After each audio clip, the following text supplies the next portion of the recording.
Pas de soleil, pas de soleil, pas de soleil, Florida.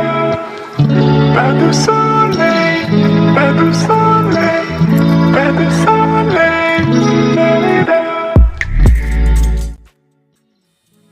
Welcome to We Listen But We Do Not Judge podcast, talking about all things lifestyle and relationships. Our objective is every single story to transform lives.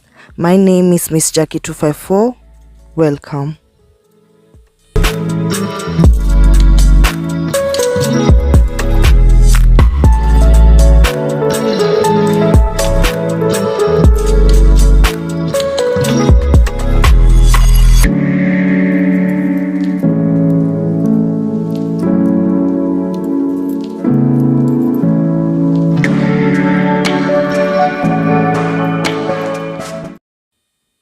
Previous episode, we see how Casper got to manipulate Coco, and in this episode, we dive into family, friends, beliefs, and basically both families.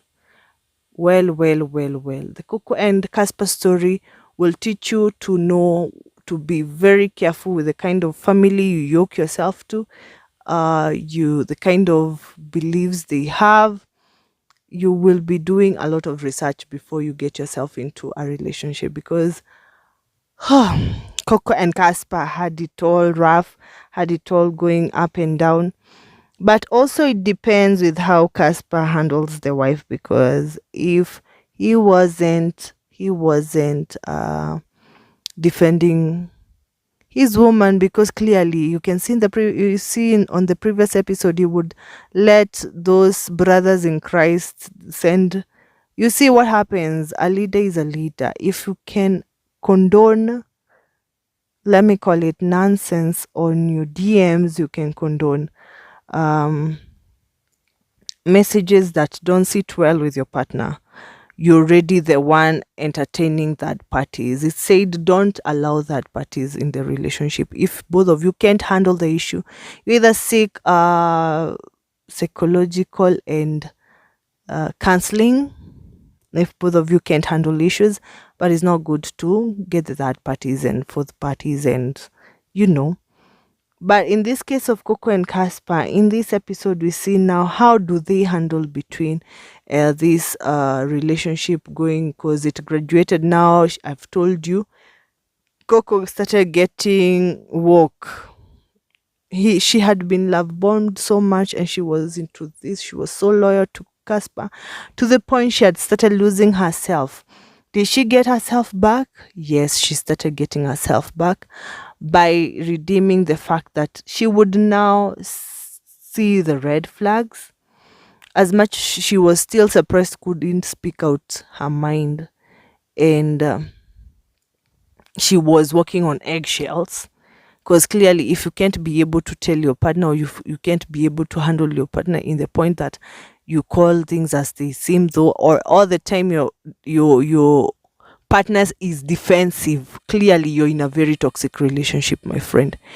And Coco, that is how she was. In this episode, yes, you need to understand that we will check on the things that you should look at when you're getting into a relationship deeply, because you see Coco and Casper are from different background, different beliefs, separate school of thoughts, and they're trying to make a home, and they're trying to come together. But the dynamics of their beliefs and their religion and family is taking a toll on this relationship. So basically, this story of Coco and Casper so far, you should check on the kind of person you get married to, the kind of beliefs they have. What do they adore most? And also, are they driven by, do they have their own self-drive, or they're driven by the outside voices? Because clearly you can see Casper was someone who could be doubtful by outsiders. He would encourage more of outside um, thinking, and Coco was self-driven. She would try and think about her family as, you know, interpersonal. Like, she wouldn't include the party, because for her to get to the point where she's not even sharing out what she's going through, she's trying to defend the family she's trying to make with this man Casper. So in this episode, we are going to check on how Coco and Casper's beliefs and family backgrounds affected them, to the point where now that by the time they were having these issues, it's 3 years down the line, the relationship. I forgot to tell you, people, the red flags that started, that could Casper could no not Casper Coco couldn't see from the fourth, is the duration. By the duration she's getting, by the time she was getting by the duration she was getting to be taken to the place, dowry was being taken to their home. Casper, the difference of when she was engaged, from outside, that's why I'm saying she had a very strong persona, because the outside people from her place would see the red flags, but she would try to cover it up and be like, no. uh Sometimes also the flip side of the story that was not okay for Coco is not taking things as they seem. You can't defend a man. That's what I'm trying to tell a woman out there, because all the manipulative characters were with Casper, could be seen by other people, but Coco couldn't see that side of Casper, because there was love bombing. And when you're love bombed, you technically become love blind, and you think with your heart instead with your head. So you think with your heart instead of your head. So Coco couldn't see that this man is actually not straightforward, because she would clearly see the kind of background he's coming from, mm, how they handle people, what they believe, and still she stuck with Casper, because she wants to settle down. She wants to nurture. You remember, she from the word go, she was like, "Oh, I'm down for whatever with this man." So her heart was so pure towards Casper, but Casper was buying time and strategizing, because by the time she got engaged by Casper, they stayed 2 years, even more, 2.5, before she even got to now get to serious business. And it's not supposed to be like that. You're supposed to engage a woman, and in a span of 3 months, you guys are married, and in the span of 6 months, she's pregnant. In a span of 1 year, she's already a mother to someone. So Coco would be told by the family members, but would see, oh, these people are jealous. These people don't like my man. They don't like him at all. They don't like Casper. So she was so much into Casper, to the point, I don't know, manipulative people, they use which charm. The charm that Casper was using on Coco, she couldn't see nothing. She couldn't see nada. She couldn't see a thing. You see, it was like a cult to her, because she was so into this man, to the point that by the time she opened her eyes, she had been so wasted in terms of time and the investing love on somebody who really doesn't value you.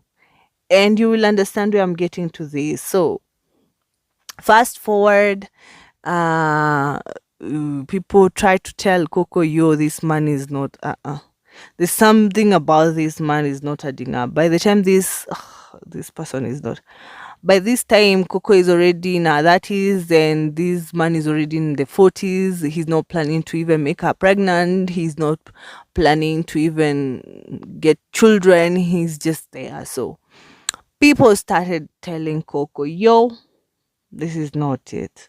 And Coco was like, yo, I'm dying for this man. I love this man. I want him. We were going to make family. We're going to have kids and live happily ever after. Trust the process. You see that thing, that faith of trust the process.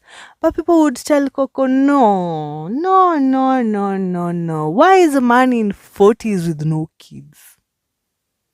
Again, we say we do not, in this podcast, we listen, we don't judge. Now she's getting into her early 30s, and this man is not even thinking like you to knock her and give a child. And for your information, Coco was the one interested with getting children. This man is not even trying to like you, because it's known that men actually are the one who have get to that point they really want children. The women are the ones supposed to be even refusing. But this case of Coco and Casper, Coco was the one who was like, yo, I need to be a mother. I need to be winning. And Casper is just living life there, and he's just procrastinating, he's just fine with whatever. And this made people from Coco's side be like, this is not making sense. It's not adding up. You remember I told you she was so love born, but she had lost herself. She couldn't see anything. She no longer became excited with things that interested her. I fast forwarded a long time ago, but Coco had those interests before she met this Casper, and she would get fancied by certain activities. And now, by the time they were living together, no, they were not living together. The time they just started bonding with each other, she started losing herself. She's no longer bubbly. She's living on eggshells and still love this man. And she couldn't realize she's in a toxic relationship because of love and the fact that she's having a goal of actually settling down and getting a child and chasing the biological clock as a woman. So Coco kept on being warned by several family members. She couldn't say that. And it came to a time where that now Casper is about to go and ask a hand for marriage from the parent. And he really went. And he really went. By the time Coco opened her eyes, is the time she realized that Casper never loved her at all, at all. You know why? Casper stood her up on her wedding day. Who does that, guys? Who does that? Can you imagine? The shock, the devastating moments that Coco ever had in her life was those seasons whereby she lost it. Even if you were in her shoe, wouldn't you lose it? Because you really were committed on this relationship. You really invested your time, your heart to this relationship, and then this man decided to stand you up, and you were still, now this start giving her what we call reverse psychology, because she's like, now the red flags start popping out. I had been warned, I had been told this, I had been, you see the way we usually have a flashback of in a movie. That is exactly what the life of Coco was unveiling. Like, they warned me, I didn't see this coming. They warned me, I didn't see this coming. So that's how they got to a point where she was broken. And in the next episode, I'm going to tell you whether they came back together or not, or Coco was like, it's Tuesdays here, I cannot do this anymore? Or did they ever live happily ever after? Because if I was in Coco's shoes, I would run for my life, because this man had shown her the real persona. And whenever somebody showed them who they are, or show you who they are, just believe them. Just believe them, because they're exactly what they have shown you. Don't try to make excuses that this person is not, this person is actually good, this person is not. Whatever they show you is exactly what they are.